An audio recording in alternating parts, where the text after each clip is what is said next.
Now, the cast members from the hit reality TV series Pawn Stars might be TV legends in their own respect, but what we have to remember about the Gold and Silver Pawn Shop is that it's a business first, and a setting on a reality TV show second. Now, having said that, there are moments where the cast of Pawn Stars need to take advantage of a buy or sell situation to make the most profit that they can. Items people bring to the pawn shop varies depending on the item's condition, authenticity, and rarity, and many more factors. But more times than none, people have no idea the real value of some of the items that they bring to the store. Now, History Channel's reality television show Pawn Stars has been running for nearly a decade, and is this network's biggest success by far. The show was in Las Vegas, Nevada, where it highlights the daily activities at the world-famous Gold and Silver Pawn Shop. And after all the seasons, we, the viewers, have probably seen our fair share of trials and tribulations on Pawn Stars. But the thing that the Pawn Stars use to their advantage is when most customers bring their stuff to the shop when they're in need of some fast cash. So in today's video, we're going to discuss some insane Pawn Star scams. But before we get into it, make sure to leave a like on the video if you enjoyed Pawn Stars and subscribe to our channel. Now, on a season 4 episode called Put Up Your Dukes, a man named Bob entered the pawn shop in hopes of selling a 450-year-old book that was supposedly once owned by Sir Isaac Newton, who was known for messing around in the occult matters. The book covered matters of alchemy and believed to be one of the last remaining books in Sir Isaac Newton's library. The old man immediately recognized the possible value of the book, but he had to keep it on the safe side. He brought in a rare book expert named Gary, and Gary eventually discovered handwritten notes formalizing margins in the book.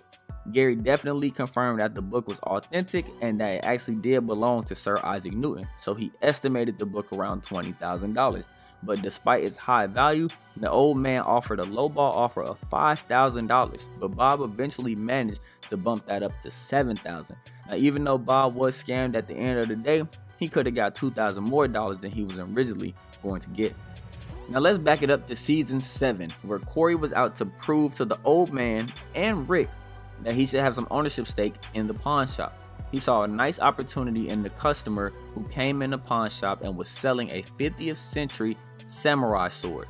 The customer got the sword as a collateral from a client that didn't come back to claim it, so he decided to sell it, but not having a clue how much the sword was actually worth.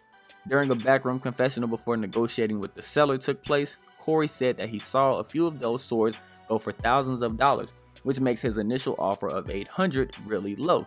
But after some strong negotiations, the two shook hands at a $1,500 deal, which is really a steal. The customer unfortunately didn't realize he just got scammed. Instead, he just wanted to dance because he was happy that he sold the item. Now later on, they brought in an expert and he estimated the sword's value around $5,000 to $6,000 in its current condition. But however, it could potentially go all the way up to $15,000 if Corey decided to take a $3,000 restoration, which ultimately counts as a score. So in certain situations, you never really know who the scammer is. The buyer can be the scammer or the seller can be the scammer. But in one episode, a woman shows up to the Gold and Silver Pawn Shop with a collection of valuable gold coins and got herself a solid deal as she sold them for about $12,000. But that's not all. It later turned out that the coins wasn't hers to begin with. The story developed that she stole the coins from her uncle.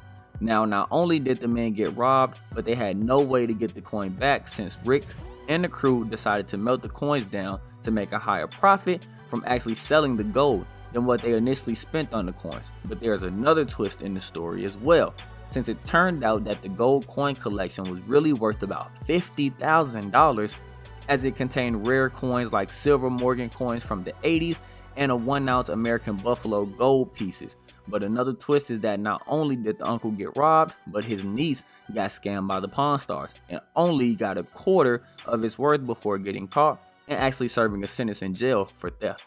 And that's how we're going to wrap up today's video. Hope you guys enjoyed it. Again, if you enjoyed Pawn Stars, make sure to leave a like on the video, subscribe to the channel, and we hope to see you in our future videos.